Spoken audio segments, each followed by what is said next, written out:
Hey everyone, welcome back to Let's Talk About It with Jackie and Megan. Today, by request, Jackie is going to be reflecting on her experience visiting a Lutheran Sunday morning service with me. So, do you have any thoughts before we get started? I know people were like very Yeah. wanting this. Yeah. This was definitely what we had planned to do next, but you guys really confirmed it in the comments for us because yeah, this is what you guys wanted to see. So, and this was my first time going to anything on a Sunday to a Lutheran service. We did an episode where I went to a Good Friday service, but it was at a different Lutheran church that you guys were kind of just going to try to find a new church at the time. And it was very different and not a good way to try to like compare. Well, we could compare Good Friday services, but that was about it. It was not a representation of a normal Sunday service. So, Yeah. yeah. Yeah. And before we get started, obviously every Lutheran church is slightly different. Yeah. It is a lot of times up to the church's discretion how their specific maybe elements of service go. Yeah. So do not view this as a reflection of every single Lutheran out there ever. We are not speaking to that. We are just talking about Jackie's experience at my church. So Yes, just in to get that out of Wisconsin. the way. Yes. All right. Well, obviously, I think you being Catholic, I know I would want to know what do you feel like the atmosphere or setting in the Lutheran Church, how is that different to a Catholic Mass? How is it the same? Just how did they compare? Yeah, there definitely were a lot of similarities, which I can get into later, but I guess some of the differences, the building itself, it did feel similar, but it was similar to a Catholic church. Well, some Catholic churches, I should say. It was similar to like a more suburban, small town Catholic church, maybe. Like it did remind me a lot of the Catholic churches that are in the suburbs of Illinois, because the ones in the city are very different, which I know there also are some Lutheran churches that are more ornate and like traditional, were built a long time ago style. So it really did remind me of if you're from the Midwest, like a suburban Catholic church. Um, I did notice that the pews were a lot closer to where the altar is, like where the priest is and where the whole service is. I don't know.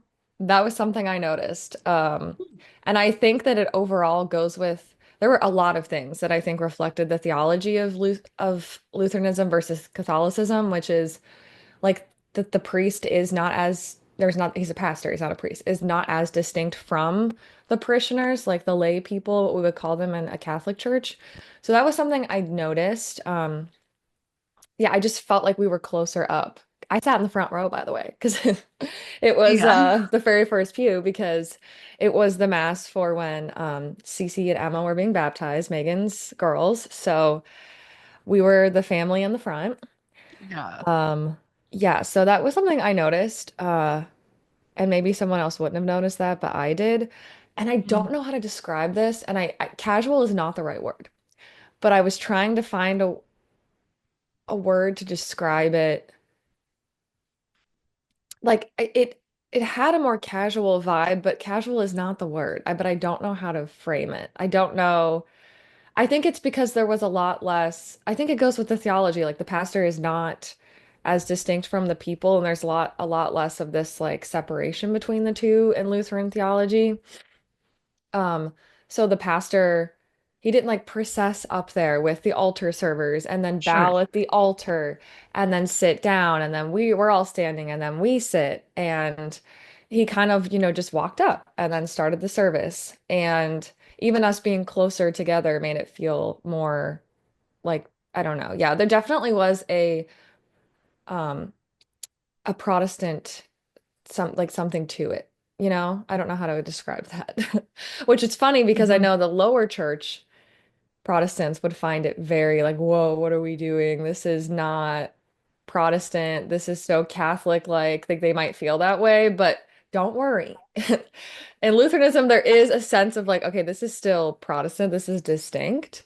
Yeah. Um, and that's just also from the Catholic churches I've been to. There might, I mean, some Catholics might go to services that feel more like that too, but just overall. Um, yeah, and casual is not the right word, but I just am struggling to find a word. Yeah, I feel like I know what you're trying to say, and I don't Yeah. know that I can really think of a word Yes. either. Maybe like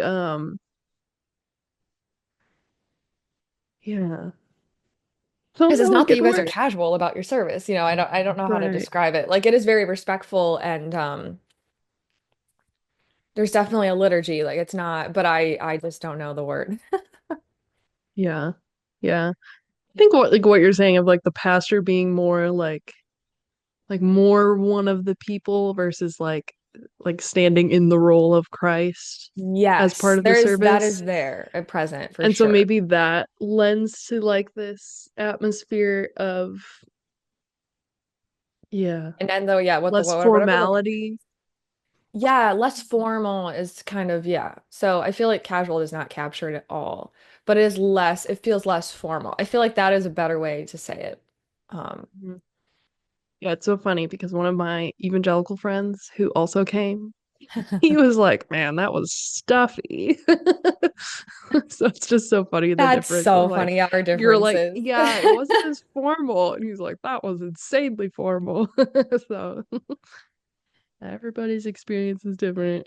Yeah, where we're coming from.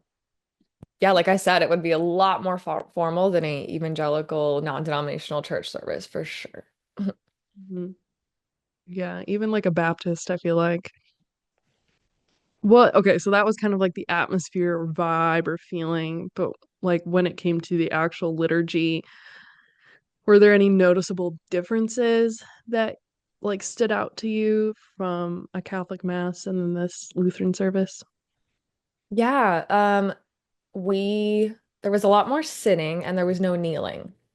So that's a Mm, big difference that I noticed. There really are no kneelers, and we kneel at the consecration, transubstantiation, that moment, and there's just kneeling throughout. Even before then, there's more kneeling, and there's more sitting, standing, um, and there was a lot more of just sitting at the Lutheran service. I can't even remember if is there a time where you would like maybe in the middle of the service stand and then sit back down? Yeah, there is, but there it's a lot less. hmm But the big thing I think was the kneeling, which made it feel very different to me than a Catholic mass. And also, I think there was a lot more singing. I don't even Oh. know. I noticed that. I don't even know how to just like how much more, but I just noticed when I was sitting there, I was like, wow, we've been sitting here and then singing a lot more songs in a row. Because usually in the Catholic mass, I feel like we sing just as much, but it's more broken up. Mm. It's And less this is like also song after song. A Novus Ordo mass, because we're Mm. not even, I'm comparing a Catholic Novus Ordo Mass to a Lutheran service because we couldn't even begin to compare. It's a whole other animal, a Latin Mass or a Trinitine Yeah. Mass. So I'm Yeah, we comparing probably what, should have said that at the yeah, beginning. most Catholics in the US attend a Novus Ordo Mass. So that's what we are comparing. Because there is like really no singing by the people. And yeah, that's a whole other thing. But Mm. yeah, there was a lot more just sitting and singing, which also did feel like more of a Protestant thing to me versus Catholic. And yeah, the lack of kneeling definitely. I'm just used to like I'm moving around a lot and we're moving, sitting, that kind of thing in a Catholic mass, Mhm. which is a joke when people come to visit a Catholic service. They're like, "What's going on? We're up, we're down, we're kneeling. What?" So that was different. Um, but what was similar were the readings and then the sermon slash homily. That felt very similar to me. Mhm. Um, It is interesting how the Lutherans and the Catholics both go by like an ABC year with their liturgy, like what readings they read each week, which is a similarity between Catholic and Lutheran, is that they follow a liturgical year, Mhm. and what readings you're going to do each week are set. And that actually lines up between the Lutherans and the Catholics. So I had gone to a Catholic mass to meet my Sunday obligation. I went to a Vigil 4 p.m. mass and then on Saturday and then Sunday morning went to the Lutheran service for the baptism on Sunday morning. And I noticed that the readings were the same. I don't think they're the exact same every week, but there's at least some readings that are the same. And I can't remember, it's been a month or so, but how many readings do you do at the Lutheran service? Is it two or Three. three? So it's, Three? yeah. Yeah. Yep. So Because that's the same two as ours. readings and then a gospel. Yeah, so that's the exact same of what there's a first reading, a second reading, and a gospel, and Hmm. almost all of them lined up with what I had just heard on Yeah. Sunday. And I don't really think you can compare the sermon because every Catholic church you go to, it's going to be different, like the priest, and probably every Lutheran church, but it felt very similar to me, like trying to tie The together all the format. readings. Hmm. Yeah. And relate that to like, what's going on in the readings and then relate that to the season that we're in. And that's something also similar is that, yeah, like there's just more of a liturgy to a Lutheran church. And just you go by like, are there different seasons? Like, do you have ordinary time versus Hmm. Advent and that kind of thing? Yeah. Yeah. So we're in Epiphany Um, right now. yes, which is the same for us. So that felt very similar. I enjoyed hearing two different sermons in a week about the same readings. And yeah, that was cool. So I feel like if a Catherine Catholic and a Lutheran were friends, they could talk about like, oh, we're in this season. This was the readings. This is so there's a lot more cohesion there versus Hmm. on like a non-denominational church or I don't know, any other kind of Protestant church. I would be interested to see how it compares to a more like an Anglican church or something like that. But I think there's even less cohesion there. So I thought that that was really Yeah. cool. Hmm. Um, yeah, I would say that was definitely the most similar thing between the two was the first half of the service with the readings.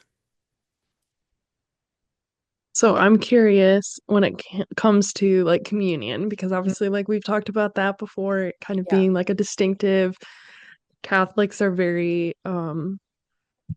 particular about transubstantiation and like the whole process of consecration during the mass is very set. So what would like what when you think back on the actual like communion part of the service um in the Lutheran church, what stood out to you there? Yeah. Once again, it really was reflective of the theological differences between the two. There was no moment of consecration, which for a Catholic, it when you're in the Mass, the whole thing it does feel like it and it is leading up to the consecration. Like that's the source and summit of our faith and like the climax of the Mass, they would say. Like that is why we are there. Um, and it's all leading up to that. We're kneeling, there's incense, and like there's a moment where when we believe that the elements turn into the true body and blood of Christ. And the priest stands and he raises the host.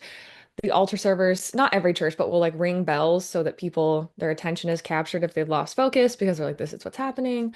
And then he raises up the chalice with the wine in it that is turned into the blood of Christ. And it's a moment. And like that, we're all there and we kneel our heads. It's like the moment that I try to be the most reverent in Mass. And um, that is not the same. It was not the same in the Lutheran service, and that makes sense with the theological differences. We were just sitting the whole time. There was no kneeling. There was no moment of like raising up the host or this feeling of like we're building up to this moment in the service.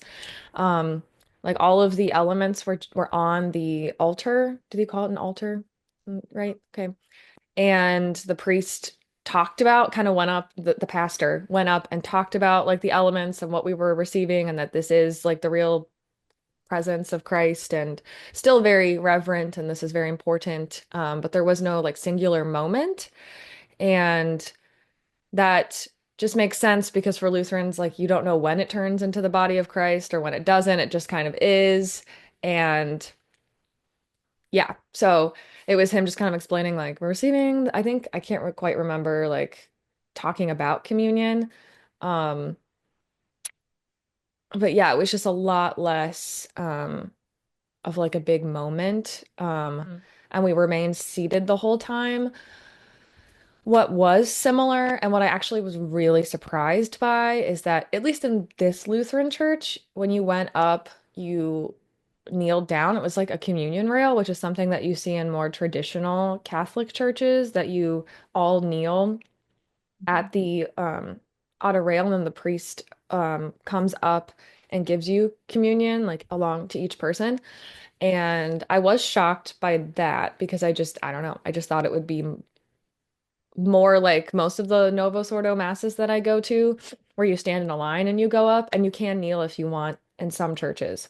Um, but then, yeah, so that was something that I was surprised by, and I like to see, because I really like when I can go to a church and just all kneel at the communion rail, because I like to receive directly on the tongue, which is not something I think you do in Lutheran services, like you put your hands out, right? But I like to be kneeling when I receive, which is not something I can do in every Catholic church. Um, in the United States, I think that's something that we've kind of lost, is that you can have the option to kneel. So Mm. I liked that because I feel like that is so reverent of the sacrament, and that we are believe that we're receiving the body and blood of Christ. It's not just a symbol. So that was something I was surprised by, and I would be interested, Megan, if that's something that is common in Lutheran churches, that you can kneel and there's a rail there like that. Yeah, I would say, at least in my experience, it just depends on like Okay. the actual church building. So like the church we go to, I believe it's 60 years old. Okay. So because it's a little bit older, they do have those I mean, like more traditional elements like the communion Yeah. rail and such. I've like been to a few where like the building itself is a little newer and sometimes then they Right. don't have that. Yeah. So yeah, I think when it comes to like churches I've visited that are Lutheran, I would say it's like 50-50 when it comes to like whether or not they had a communion rail or if they just walked up in a line, like you were Hmm. talking about. Yeah. Um, yeah, it is different from like even like my experience in more evangelical where the it was like passed to us. Like we just remained in our seats Right. and ushers passed the elements like down throughout everybody in the congregation. So yeah, it is interesting the different ways churches approach how to receive it. Yeah, and I would say even it's hit or miss, like with Catholic churches too. Um, Hmm. like Yeah, I you was can gonna say always I've been to receive, some masses where they yeah. do have a communion rail and then others where they don't. It's So sometimes it is based on the building. It's based mhm. on what the priest wants to do, what the church overall is accustomed to doing. The Catholic church that I went to in Wisconsin, when you went up, they just had just a kneeler in front of, so you could decide if you wanted to kneel and receive on the tongue or and receive in the hands, or you could just walk up and stand like in front of the kneeler because the person giving communion was behind it and they could just hand it to you, or like you could receive on this tongue standing, because that's often a lot of churches that's what I'll do, because there often is not an option to kneel, so I can just stand and receive on the tongue or something like that. But a lot of churches, at least in the city too, they do have that option. It just, yeah, it's hit or miss depending on the church, because there is no way that you have to receive. I mean, Mhm. except for that you do have to receive, like immediately take the Eucharist, and consume it. But yeah, I don't know, and every priest can be different too. So I think it's similar in Catholicism. I think if, at least in the United States, I think if you go to another country, it's different. Um, but yeah, I don't know. I was Kind of surprised. like I do like having the kneelers because Yeah, and maybe this is just my like I'm still coming from the evangelical like everybody take it once, but it feels a little more communal when you're like all up there taking it versus when you're yeah, in a line and just doing it one at a time. yeah, Um I know that's not like super important, but I do kind of like that. yeah. It is kind of nice, yeah, when I go to a church where we can kneel all together and you're next to people that you don't even know, but it Yeah. does make you feel like there's more communion, because you're like, oh yeah, we all are here and we're receiving, and this is a moment that is uniting us all. And I do like that aspect. Um, I don't think about it much because I just am so used to either or. But yeah. I really like to kneel. It just feels so reverent to me because it already can be so difficult to like put yourself in that place of reverence because I don't know, it's difficult for me because the elements are still just, it looks like a host, you know? And so it can be hard to remember what you are receiving. So the more I can do with my body to make Mm, me feel more reverent to kneel, or like that's why I like to receive on the tongue, which is something actually I started doing in later years in my life. I was never taught to do that at the church I grew up. It was like on the hands to make it, which is fine. You can receive on the hands. That's totally valid. Um, yeah, anything to help me feel more reverent. So mm, I always like seeing that in churches. But everyone's different. So yeah. So I think something that's funny because obviously I've been to mass with you yeah. several times. You know, have come to services with me, but people are always kind of like surprised. They're like, "Oh, your Catholic friend is like okay with going to your church," or Oh, like, "Oh, you're okay with going to mass with her." Because for us, like it truly doesn't bother us or anything. But I guess there are people out there that would be kind of a big deal. Um, but I don't know. I just think it's important when it comes to like unity amongst Christians that we're willing to visit each other's services. Um, so I don't know. How do you feel like experiences like this or like going to a different tradition and participating in their service? How do you feel like that contributes to like the ecumenical dialogue and just like us like understanding one another better? yeah. I think, well, specifically for Lutherans and Catholics, I think a lot of Catholics have a misconception that all Protestants are super low church. They have no reverence around the Eucharist. They have no, like, they all believe in a symbolism about the Eucharist. I don't know, there's just a lot of misconceptions and a lot of a lack of education. So even specifically with Lutherans, I think it's really nice to see like how close we are on certain things and how much we can agree on. And it just opens up that dialogue of oh, we do really see a high view of the Eucharist. And if you're friends with a Lutheran, you can talk about the readings that weekend that you read and that you're on the same page. And it's just kind of nice to realize you almost are in a similar sync when it comes to the different like liturgical cycles in your church. So I think it's just good, I don't know, to realize just for even just educational purposes, to realize that there are a lot of things that we do agree on or that we can unite on.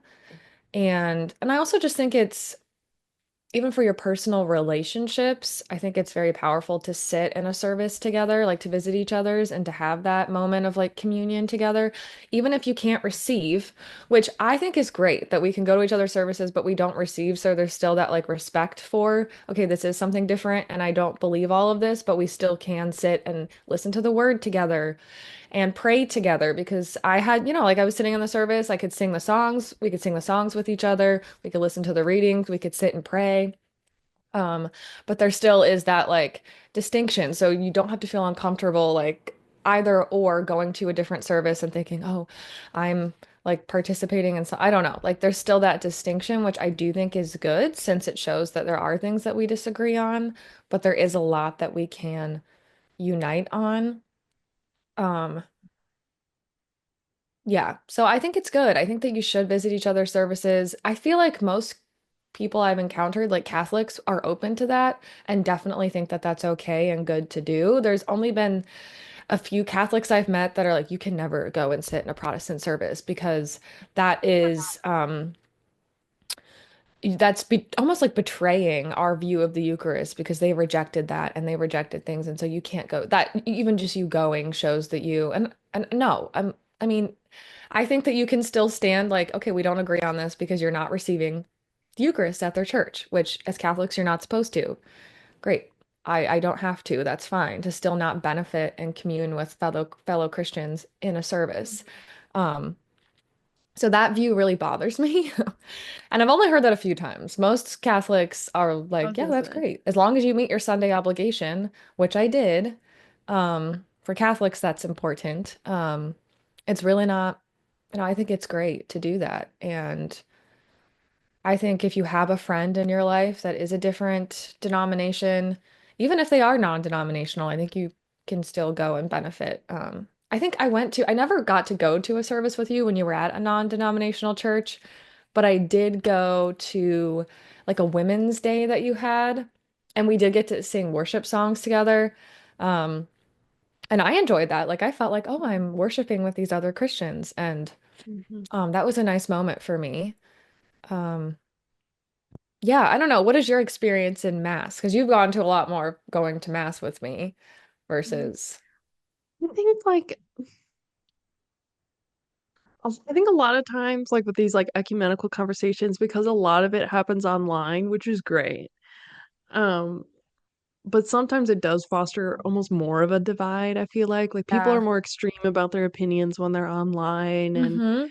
and if you're just like involved in that space, I think you tend to be a little more opinionated, but like I think going and actually experiencing a service at a local church and meeting local lay people will just kind of take you out of that and kind of bring like just it's Yes. kind of like touching grass, like it's like reality again, like that Yeah. in general, like m as Christians, we do have this like fellowship with one another, and I do have this bond. And I remember even you and I in Chicago, we visited a Greek Orthodox Yes, church. I was just thinking of that when you said Yes. that. And we were like nervous because our experience with people who are Orthodox online, unfortunately, generally was rather negative. But when we went to this church, the people there were just so beautiful, so welcoming, so friendly. It was very unexpected. And after the service, we were like invited to stay and they were eating a meal together and they were so happy we were there Yeah. and they were so like excited to meet us and know us. And we walked away just feeling almost like guilty for like having this assumption that these people would be really like unwelcoming and Or having terrible to because leave earlier. right. We were like, oh, like they wanted us to stay all day. They were like and they wanted us to come back and they didn't even care. They just thought it was really cool. Like, oh, you're Catholic and oh, you're Protestant. Like, that's so neat. Like, tell us Yeah, about they that. didn't They care. It didn't bother them at all. So I think can just be like a really good, refreshing reminder that we have more in common with our brothers and sisters in Christ than the online spaces would lead us to believe. And I think a lot of times for Protestants, especially if you grew up more like non-denominational, there's a lot of like post-Catholicism, anti-Catholicism present there. And so there's almost like this like, ooh, mass, like, oh my gosh. So it's just, visiting it will just take away a lot of that like mystical like oh my gosh what are they doing there, it's just a different kind of service with other Christians who are in a different tradition. It's really not that scary. No, it's really not. And there's so much that you're going to be able to relate to. Almost all services we read from the Bible, and that is what we all, Mhm. um, we all believe that it is the inerrant, word of God, and that's something that I feel like can really unite us, and especially in a time when the world is so anti-God and anti-religion, and specifically, I feel like can be very anti-Christian. Um, there's so much more that we agree on versus don't agree on, and yeah, especially just in culture. And I think it's good. Yeah, I brought, I was on a date once and this guy really wanted to go to mass with me. And after he was like, I can't believe I went to a Roman Catholic mass, which was hilarious to me because I'm not used to people calling it Roman Catholic. That's a very Protestant thing. And I'm like, okay, yeah. He was just so shocked. He's like, I can't wait to tell my friends I went to a Roman Catholic mass. I'm like, okay, it's it's really not that crazy. I even feel like like Moody Bible Institute, from what I've heard, like students would try different denominations and even go to like a Orthodox church, but there was something about going to a Catholic church that was weird for them. I don't know if that's true Because or a not. lot of in the US I think a lot of like non-denominational Christians have like either parents or grandparents that Yeah. were like very nominally Catholic. And so it's almost like a cultural thing, I think, Yeah. you know, Yeah. like a Yeah, I think cultural so. like hesitation, like, oh, Catholicism, like, oh no, that's like really Yeah. bad. And Yeah. also we're And in the when we talk Midwest. about, yeah, like the Reformation. it's between Catholics and Protestants, that big split. Like the Orthodox almost are like forget. They're like, oh wait, those people. You know, Yeah. I which is also think funny that like so because we're in the Midwest and just yeah. like I think culturally there's more I don't know because like different parts of the US are definitely different. I feel like if you go to more of the like New England states, I think it's like much more Catholic and that's more common. If you go like down south, it's much more Baptist. And so the Midwest is sort of like where it all like kind of mixes. And so I That's think you get so a true. little bit more Yeah. tension there, you know? That's totally true. Yeah, which is funny because I feel like Orthodox churches are even less. Like when you go into an Orthodox service versus a Novus Ordo Mass, you're like, Yeah. what is going on? Whoa. They're not even speaking English. Yeah, yeah, right. So that is funny to me. But yeah, I think if you have friends that are in a different denomination, you can, it's not a crime, it's not immoral. You can visit their service as long as, like, if you're a Catholic, that you're meeting your Sunday obligation, which there's always vigil masses, there can be evening masses. I don't know. I feel like you can, if you can, you can make it work. Mhm. So I find, yeah, it's just funny. I've done that Plus, before we where, learn so much like yeah. experiencing the differences in each other as well. Like even just Mhm. different services. Like if you're used to more of a formal service, there's things you can glean from a more informal service. And if you're used to more informal, there's like really beautiful things you can take away from a more formal service. So, I mean, I remember even there were times where back when I was in like a very like non-denominational which their service is very much focused on the sermon. The sermon Yeah. is the longest portion of the service. It's very exegetical, compared to like a homily, which typically is not that way. It's much shorter. It's more of a reflection on the readings. It's not like this is the Greek word for, but there were like things I would benefit from in ways the Holy Spirit would speak to me in both of those. And experiencing both of them was like God can use that. And so I think it's just good, to get out of our Right. comfort zone in general. I Just agree. kind of see how God speaks to us in different settings. I agree.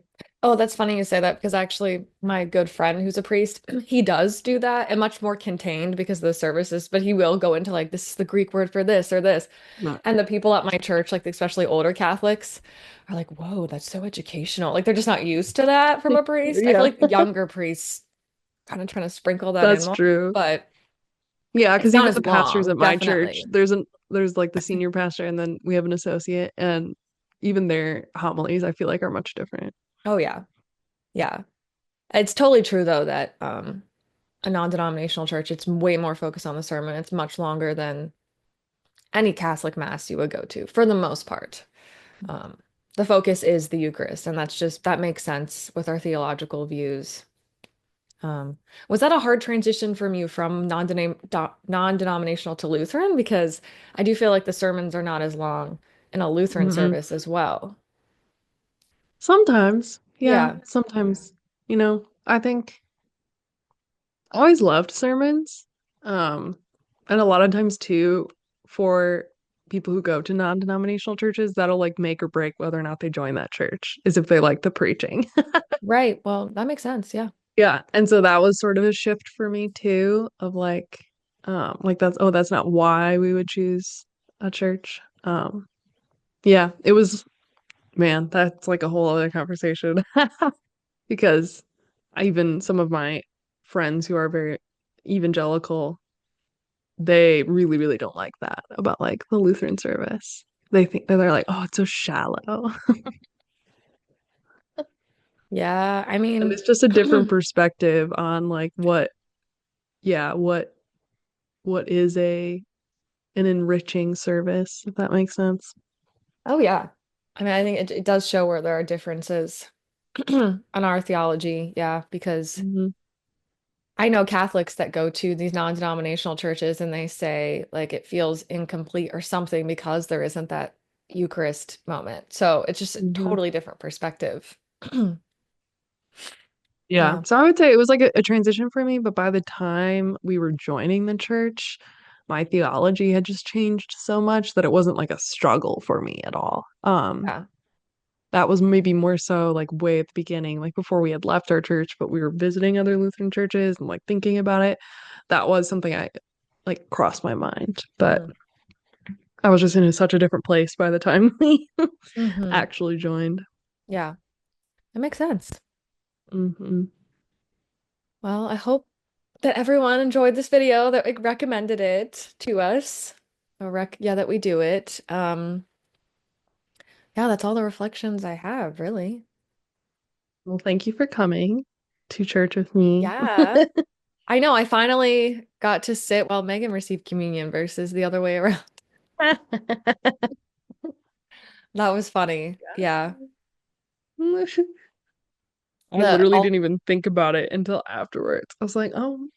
oh, oh, I was thinking about it the whole time. I was like, she's love it. Just kidding, kidding. I knew you were thinking that the whole time. Uh, yeah, it was funny because the usher kept trying to get us to go up and Megan's other family that's not Lutheran, and we were all like, Please we stop. good. Yeah, I think I even made like I was like, I hope I wasn't rude because I think I made a motion. I was like, sorry. I'm not supposed to. Stop telling me to go up. Well, you could have gone up and got a blessing. Oh, that's true. I could have. Hmm. That you can do that in a Catholic church too. Go up like this. They say if you're not Catholic, especially at weddings and things, because so many people aren't, you can come up and receive a blessing. Um, yeah. Oh, I don't think it's the same in Lutheran communion. We should do a whole episode on communion, but there's not anything Mm. like if you're Lutheran, there wouldn't be it wouldn't be the same theology. Because like if you're a Catholic, if you're in a state of mortal sin, you're not supposed to receive communion. Oh, yeah, That's that's a not big something that's difference. present in the Lutheran church, right? Because there's not a distinction. There's not confession. Because then for a Catholic, it's like all you have to do is go to confession and then you're good. Which is why a lot of Catholic churches will have confession right before Mass or even like going on during Mass, um, which people disagree on if you should do that or not. That's also another just like cultural difference. Um, Mhm. but yeah, I just thought of that because if you're a Catholic and you are in a state of mortal sin, you haven't gone to confession, you're supposed to go up like this as well. Gotcha. Yeah, that would be a big difference. That is a difference, That could be yeah. an interesting episode. I think because we've like done episodes on communion, we've done episodes on confession, but maybe specifically like views of sin. Does that Oof. make sense? Yeah.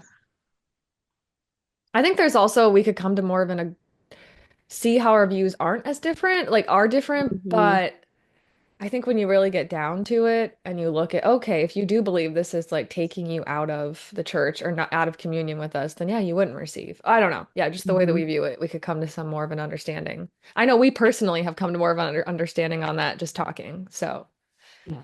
yeah. Yeah. Yeah, that could be interesting. Because Yeah. that would be a big difference. Like there is an absolution in the Lutheran service at the beginning. Hmm. Um, but even then, like because our view is that like one of the benefits of receiving the Eucharist is the forgiveness of sins, that they wouldn't want you to abstain if you were in sin. Yeah, and So, our view is that it is a venial sense, but we have that right. distinction. Like you receive absolution for venial sins, and in receiving communion, like one of the benefits would be a venial sins. But if it's mortal sin, that requires confession. Hmm. That's a whole thing. Yeah. Or that Yeah. distinction is very Catholic, the distinction between the two. Yeah. Yeah, Yeah. that could be a really interesting episode. Let us know if you want us to talk about that. Yeah. Yeah, let us know. And until then, yeah, leave your comments, your thoughts, and let us know any other video ideas that you have that maybe we haven't mentioned.